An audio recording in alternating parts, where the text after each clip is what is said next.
Facebook এবং YouTube এবং টিকটকের মধ্যে ভাইরাল একজন আছে যার নাম হলো ওমর। তার কথাগুলো যুবকেরা ফলো করে এবং শেয়ারও দেয়, কপি লিঙ্ক করে করে ফর ইউর মধ্যে নিয়ে যায়, ভাইরাল করে দেয়। আমি গতকালকে তার একটা ভিডিও দেখলাম, তার মায়ের নামে সে কেমন এটা আমি জানি না, তবে এই ভিডিও দেখার পরে আমি দেখলাম যে মা পাগল ছেলেটা চোখের পানি ফেলায় মায়ের জন্য কান্দে। নেপালের পাহাড়ের সামনে দাঁড়াইয়া বলতেছে, আমার মা দুনিয়ার মধ্যে আমার সবচেয়ে বড় আপন। আমার মায়ের বিরুদ্ধে কথা বললে আমি কোনো আইনও মানি না, কাউরে আমি চিনি না, কারণ মায়ের মতো আপন আমার দুনিয়ার মধ্যে কেউ হতে পারে না।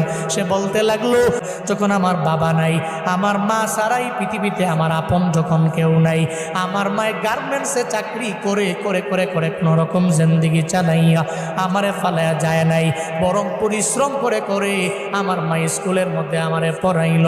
আজকে আমি অনেক মশহুর হয়ে গেলাম, প্রসিদ্ধ হয়ে গেলাম, সবাই আমারে চিনে, তবে আমি মায়েরে ভুলতে পারি না।